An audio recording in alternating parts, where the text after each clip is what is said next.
বন্ধুরা, আমরা সবাই ভালো মানুষ হয়ে ওঠার শিক্ষা পাই। আমরা এটাই শিখি যে খারাপ কর্ম থেকে বাঁচুন এবং অন্যকে সম্মান করতে শিখুন, কিন্তু অনেক সময় আমরা এটা ভুলে যাই যে কখনো কখনো আমাদের এই ভালো হয়ে ওঠার সুযোগও নেওয়া হয়। ভালো মানুষ কে পছন্দ করে না, আমাদের ছোট থেকেই এটা শেখানো হয় যে ভালো মানুষ হয়ে ওঠো, ভালো কর্ম করো, কারো দুর্বলতার সুযোগ নিও না। কিন্তু আমাদের এটা শেখানো হয় না যে যখন আমাদের উপর কিছু লোকেদের দ্বারা অন্যায় করা হয় তখন আমাদের কিভাবে থাকা উচিত। যখন আমাদের ভালো মানুষের সুযোগ নেওয়া হয় তখনও কি আমাদের ভালো হয়ে থাকা? আমাদের আত্মসম্মান হারিয়ে ফেলাটা কি ঠিক? যখন একটি ভালো মানুষের অধিকার জোর করে ছিনিয়ে নেওয়া হয় তখনও কি ভালো হয়ে থাকাটা ঠিক? বন্ধুরা, ভালো হওয়া আজকাল একটা আদর্শ বলে মানা হয়। যেমনটা আপনি আপনার আশেপাশের লোকজনকে এটা বলতে শুনে থাকবেন যে দেখো ওই ব্যক্তি কত ভালো মানুষ, কিন্তু এর মাঝখানে আমরা এটা ভুলে যাই যে ভালো মানুষ হয়ে ওঠারও একটা সীমা থাকা দরকার। আমাদের এটা মনে রাখতে হবে যে প্রয়োজনের অতিরিক্ত ভালো হয়ে ওঠাও ভালো নয়। আর যদি আমরা এটা ভুলে যাই তাহলে এই দুনিয়া আমাদের বারবার এটা মনে করিয়ে দেবে, এটা প্রমাণ করিয়ে দেবে যে দরকারের বেশি ভালো হয়ে ওঠা একদমই ভালো নয়। বেশিরভাগ সময়ই আপনি এটা দেখে থাকবেন যে যে ব্যক্তি যত বেশি ভালো হয় সে তত বেশি দুঃখ পায়। কিন্তু এমনটা কেন? ব্যক্তি সব সময় অন্যের ভাবনা এবং অন্যের চাহিদাকে নিজের থেকে অনেক বেশি গুরুত্বপূর্ণ ভাবে, আর এই কারণেই তিনি নিজেকে একটি কঠিন পরিস্থিতির মধ্যে পান। বেশিরভাগ সময় তার এটা মনে হয় যে আসলে কেন লোকেরা তার করা কর্মকে অগ্রাহ্য করে, আর উল্টে তার দুর্বলতার সুযোগ নেওয়া হয়। কখনো তাকে অনেক বেশি কাজ করিয়ে কিংবা কখনো তাকে কোনো গুরুত্ব না দিয়ে অগ্রাহ্য করা পর্যন্ত। কারোর জন্য যদি আমরা ভালো কিছু করি তাহলে তার থেকেই আমরা কেন দুঃখ পাই? সাধারণভাবে যখন কোনো ব্যক্তি পতিত হয় কিংবা দুঃখী হয়ে যদি কাউকে ভালো মন্দ বলে ফেলে তাহলে আমরা তাকে খারাপ ভাবতে শুরু করি।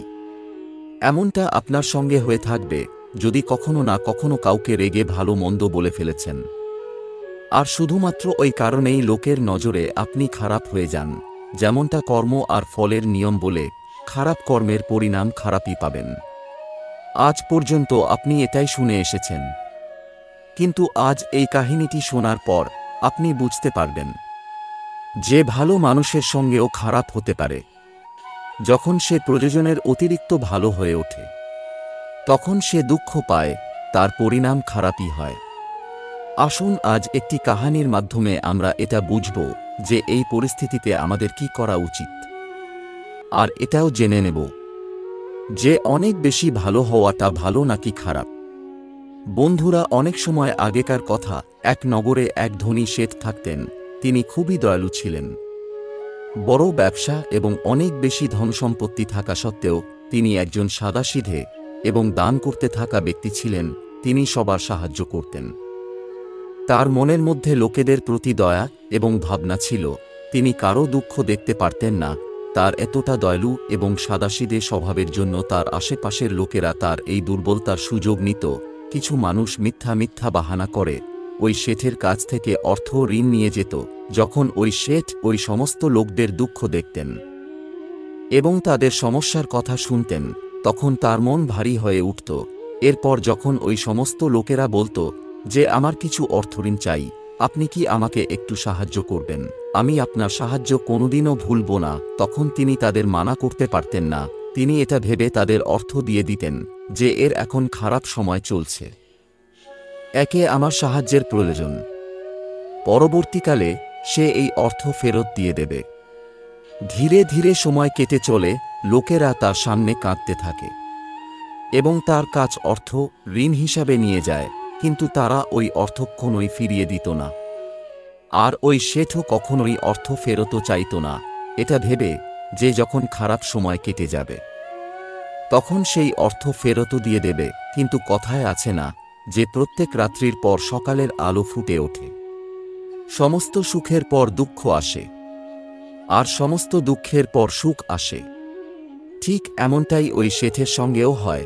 কয়েক বছর পর তার কাছে অর্থ কম হওয়ার কারণে তার ব্যবসায় কাঁচামাল মজুত করার জন্য অর্থের ঘাটতি হয়, আর এই কারণে তার দোকানের বিক্রি কম হতে শুরু করে।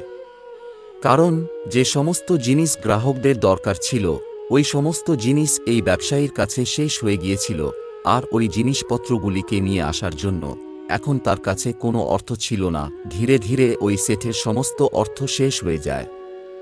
একটা সময় ছিল যখন ওই সেট ওই নগরের একজন ধনী ব্যবসায়ী ছিলেন, কিন্তু আজ তার কাছে কোনো অর্থই নেই, তার ওপর অনেক বেশি ঋণ তাকে বাজার থেকে নিতে হয়।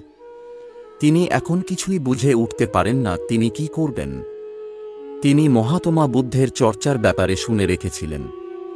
তিনি এটাও জানতেন যে তার অনেক বন্ধু বান্ধবেরা তার কাছে গিয়ে নিজের জীবনের জন্য সঠিক রাস্তা খুঁজে পেয়েছেন। তিনি যে জ্ঞান দিতেন তাতে অনেকের জীবন শুধরে গেছে। এরপর তিনি এটা ঠিক করেন যে এখন তথাগত বুদ্ধ তাঁর এই সমস্যার সমাধান দেবেন। এটা ভেবেই তিনি পরের দিন মহাত্মা গৌতম বুদ্ধের সঙ্গে দেখা করার জন্য বেরিয়ে পড়েন। সেখানে গিয়ে মহাত্মা বুদ্ধকে সবথেকে প্রথমে প্রণাম করেন। এরপর বুদ্ধকে বলেন যে আমি আমার সমস্যার সমাধান চাই। বুদ্ধ বলেন, বলো কি জিজ্ঞাসা করার আছে। এরপর ওই শেঠ তাকে নিজের সমস্ত কথা ভালোভাবে খুলে বলেন, যে কিভাবে তিনি লোকেদের সাহায্য করতে করতে একজন ধনী ব্যবসায়ী থেকে গরিব হয়ে গেছেন, কিভাবে তিনি শুধুমাত্র লোকদের খারাপ পরিস্থিতি দেখে নিজের ব্যবসার অর্থ তাদের সাহায্য করার জন্য দিয়ে দিয়েছেন, আর আজ তিনি নিজেই লোকেদের কাছে হাত পাতেন। গৌতম বুদ্ধ তাঁর সমস্ত কথা খুবই ভালোভাবে শোনেন এবং বলেন, তুমি অনেক বেশি সাদাসিধা এবং দয়ালু ব্যক্তি। প্রয়োজনের অতিরিক্ত সরল হওয়াটাও আমাদের জন্য সমস্যা সৃষ্টি করে। বুদ্ধ আরও বলেন যে তুমি লোকেদের সাহায্য এই জন্য করতে যাতে করে তারা ওই সমস্যা থেকে বাইরে বেরিয়ে আসতে পারে, কিন্তু লোকেরা এর সুযোগ নিয়েছে আর তোমাকে ঠকানোর কাজ করেছে। ওই ব্যক্তি বলেন যে আপনি ঠিকই বলেছেন মহাত্মা, আমার দুঃখের কারণ হলো আমার অতিরিক্ত ভালো হওয়া, সরল হওয়া এবং অতিরিক্ত দয়ালু হওয়া। কিন্তু আমি এখন কি করব? আমাকে রাস্তা বলুন। আমি কি খারাপ হয়ে যাব? আমি কি নির্দয় হয়ে যাব? দয়ালু, ভালো হওয়ার কি কোনো মূল্য নেই দুনিয়ায়? কাউকে সাহায্য করার, কারোর ভালো করার কি এটাই পরিণাম পাওয়া যায়? মহাত্মা বুদ্ধ বলেন, না, তোমাকে এসব করতে হবে না। অনেকবার তুমি দেখে থাকবে যে ব্যক্তি যত বেশি ভালো হয় সে তত বেশি দুঃখ পায়। এর কারণ হলো তারা নিজের ইচ্ছাকে সামনে ব্যক্তির ইচ্ছার থেকে কম গুরুত্ব দেয়। এরপর যখন সে নিজের কথা ভাবে তখন সে খুবই দুঃখ পায়। কিন্তু এর বিপরীতে আমাদের কখনো ভাবা উচিত নয় যে লোকেদের ভালো করাটা খারাপ। আমাদের ভালো মানসিকতার হাল কখনো ছেড়ে দেওয়া উচিত নয়। আমাদের শুধুমাত্র এটা শিখতে হবে যে আমাদের নিজেদের অধিকার আছে আর আমাদের এই অধিকারকে রক্ষা করা দরকার। এই জন্য আমাদের ভালো মানুষ হয়ে থাকার সঙ্গে সঙ্গে আমাদের নিজেদের অধিকারকেও রক্ষা করতে শিখতে হবে। যদি আমাদের ক্ষতি হচ্ছে, কেউ আমাদের সুযোগ নিচ্ছে, তাহলে আমাদের তার মুখোমুখি করার জন্য সঠিকভাবে রুখে দাঁড়ানো উচিত। এটাই হলো একজন সত্যিকারের ভালো মানুষের পরিচয়। তখন ওই ব্যক্তি বলেন, হে বুদ্ধ, আমি একটু একটু বুঝতে পারছি, কিন্তু এখনও আমি সম্পূর্ণভাবে পরিষ্কার হতে পারছি না। তখন মহাত্মা বুদ্ধ বলেন, এসো আমি তোমাকে একটি কাহিনী শোনাই। এরপর তুমি বুঝে যাবে যে তোমাকে কি করতে হবে আর কি করতে হবে না। অনেক সময় আগেকার কথা। এক জঙ্গলে একটি ভেড়া থাকত। ওই ভেড়াটি একটি বাচ্চার জন্ম দেয়, আর ওই বাচ্চা ভেড়াটিও খুবই সুন্দর ছিল। তার শরীর খুবই ঘন লোমে ভর্তি ছিল, তাকে দেখতে খুবই সুন্দর লাগত। ওই ভেড়াও তার বাচ্চাকে খুবই ভালোবাসত এবং তার খুবই ভালোভাবে খেয়াল রাখত। ওই ভেড়া তার বাচ্চাকে ভালো ভালো কথা শেখাত যাতে বড় হয়ে তার বাচ্চা অনেক খ্যাতি অর্জন করে, কিন্তু অনেক বেশি আদরের কারণে ওই বাচ্চা বিগড়ে যেতে শুরু করে। তার মা দিন রাত তার খুবই ভালোভাবে খেয়াল রাখত, কিন্তু ওই বাচ্চা দিনের পর দিন শয়তান ও জেদি হয়ে চলে। সে তার মায়ের কোনো কথাকেই ভালোভাবে শুনত না। তার সবসময় এটাই মনে হতো যে আমার মা আমার এত বেশি খেয়াল রাখছে, এই জন্য সে কখনোই নিজের দায়িত্ব পালন করত না। এটা ভেবে যে তার মা তাকে যে কোনো সংকট থেকে মুক্ত করবে, সে ধীরে ধীরে দায়িত্ব জ্ঞানহীন হয়েই চলে। আর অনেক বেশি আদর যত্ন ওই বাচ্চাটির দায়িত্বশীল হয়ে ওঠার জন্য বাধা হয়ে দাঁড়ায়। এরপর একদিন ওই বাচ্চা ঘুরতে ঘুরতে পাশের একটি জঙ্গলে গিয়ে পৌঁছায়। এখন এই ভেড়ার বাচ্চা প্রথমবার ওই জঙ্গলে পৌঁছায়। সেই জঙ্গলের সৌন্দর্য দেখে সে আশ্চর্য হয়ে পড়ে। সে কখনোই এর আগে এত সুন্দর জিনিস দেখেনি। এত সুন্দর সুন্দর গাছপালা, রং বেরঙের ফুলকে দেখে তার খুবই ভালো লাগে। এরপর যখন সে ওই জঙ্গলে ঘাস লতাপাতা খেতে শুরু করে, তখন ওই ঘাস লতাপাতার স্বাদ তার খুবই ভালো লাগে। এরপর ভেড়ার বাচ্চা প্রতিদিন ও জঙ্গলের মধ্যে যেতে শুরু করে আর সেখানে ওই ঘাস লতাপাতা খেতে থাকে। তার এই ব্যাপারে কোনো জ্ঞানই ছিল না যে ওই জঙ্গলের মধ্যে অনেক বেশি বিপদ লুকিয়ে আছে। সে তো আনন্দিত হয়ে ওই জঙ্গলের মধ্যে নাচতে থাকে। কিন্তু যখন ওই বাচ্চার মা অর্থাৎ ওই ভেড়া এটা জানতে পারে যে তার বাচ্চা প্রতিদিন জঙ্গলের মধ্যে যায়, তখন সে ভয়ে আতঙ্কিত হয়ে ওঠে এবং তার বাচ্চাকে কাছে ডেকে বোঝাতে থাকে যে তুমি জঙ্গলের মধ্যে একদমই যাবে না। ওই জঙ্গলের মধ্যে অনেক ধরনের হিংস্র জন্তু জানোয়ার আছে, তারা তোমার উপর হামলা করে দেবে, তোমাকে খেয়ে ফেলবে। কিন্তু তার মায়ের কথায় কোনো কিছুই এসে যায় না। এর বদলে ওই বাচ্চা তার মাকে বলতে থাকে যে যে আমার কাছে আসবে আমার হাত থেকে মার খাবে। এরপর ওই বাচ্চা প্রতিদিনের ন্যায় আবার জঙ্গলের দিকে চলে যায়। ওই সময় তার মায়ের কথা তার মিথ্যে বলে মনে হয়। প্রতিদিনের মতো সে ওই দিনও আনন্দে লাফাতে থাকে আর সেখানের গাছপালার পাতা খেতে শুরু করে। সে কখনো কোনো ফুলকে ছিঁড়তে থাকে, আবার কখনো কোনো ছোট চারা গাছকে নষ্ট করতে থাকে। কিন্তু ওই দিন ওই জঙ্গলে একটি সিংহ এসে পৌঁছায়। ওই সিংহ খুবই শক্তিশালী ছিল এবং শক্তিশালী হওয়ার সাথে সাথে খুব দয়ালু ছিল। সে এটা মানত যে দুর্বল প্রাণীদের ক্ষতি করাটা ঠিক নয়। শক্তিশালী হওয়ার মানে এই নয় যে আমি দুর্বল প্রাণীর উপর শক্তি প্রয়োগ করব।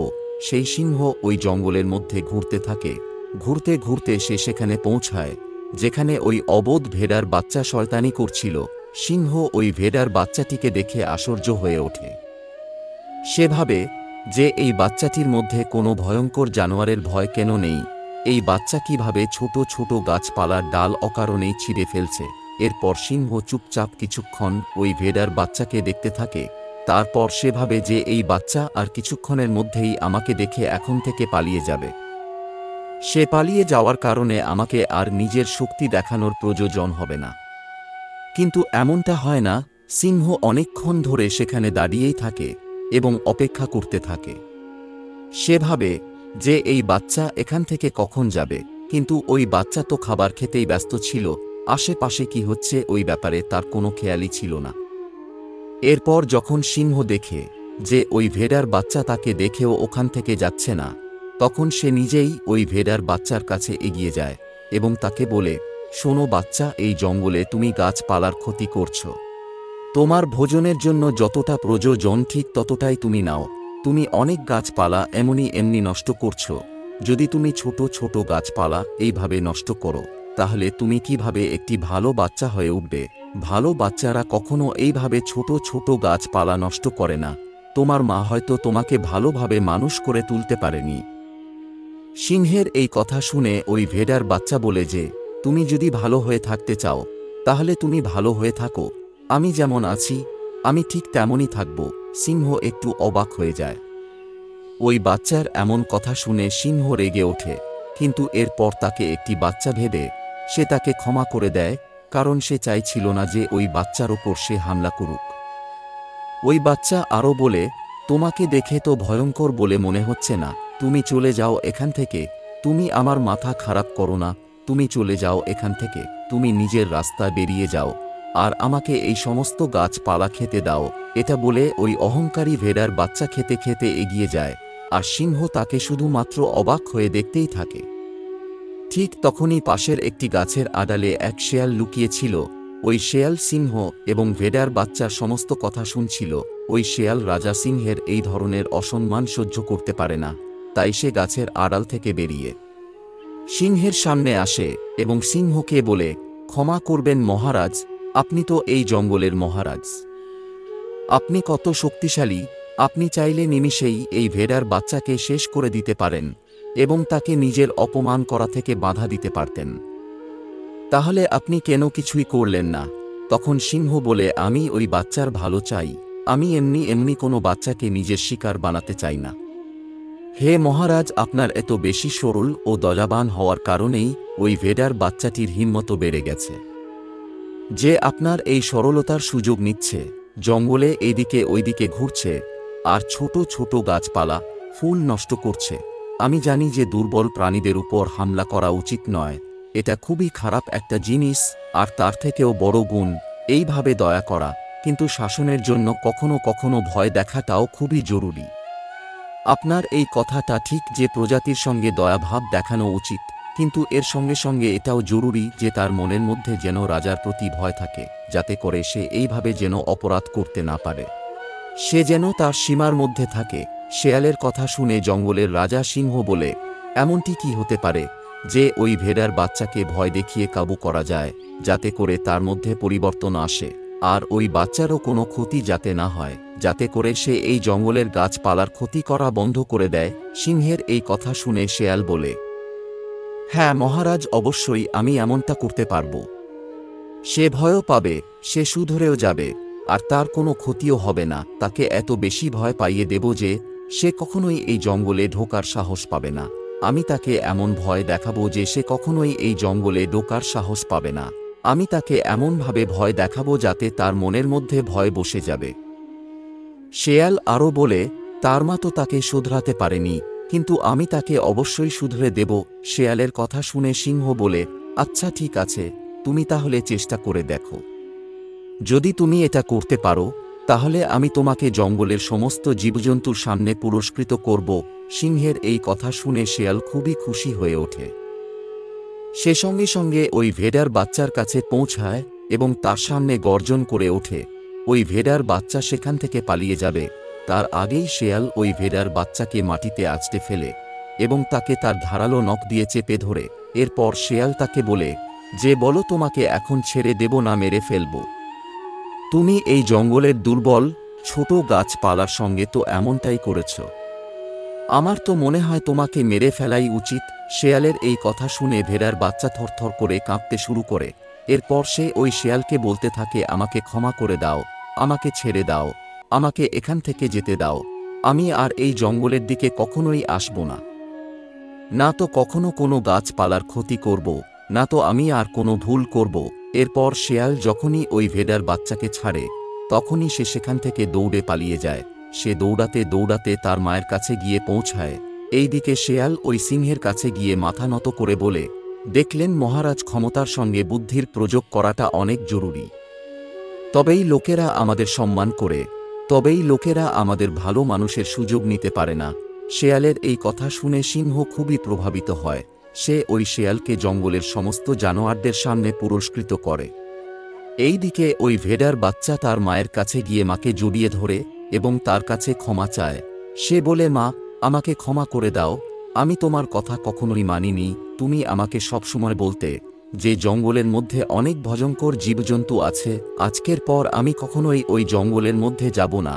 এরপর মহাত্মা বুদ্ধ ওই ব্যক্তিকে বলেন, যে দেখলে কখনোই এতটা ভালো হয়ে উঠবে না যাতে তোমাকেই সবাই খেয়ে ফেলে, আবার এতটাও কঠিনও হয়ে উঠবে না যাতে লোকেরা তোমাকে পছন্দই না করে। দরকারের বেশি ভালো হয়ে ওঠা মানুষকে দুঃখ দেয়, লোকেরা তার সম্মান করে না, লোকেরা তাকে পাগল ভাবে।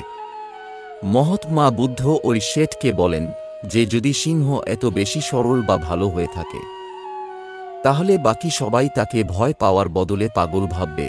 তিনি ওই শেঠকে আরও বলেন যে তুমি ওই সমস্ত লোকেদের সাহায্য করতে ছাড়বে না, কিন্তু তাদের সমস্যা শুনে অর্থ দেওয়ার বদলে তাদের ওই সমস্যার সমাধান দাও। যদি অর্থের দরকার পড়ে, তাহলে তুমি তাদের একটু আধটু অর্থ দাও, কিন্তু সমস্ত সমস্যার সমাধান অর্থ দিয়ে করার বদলে ওই সমস্যা নিবারণ করার চেষ্টা করো।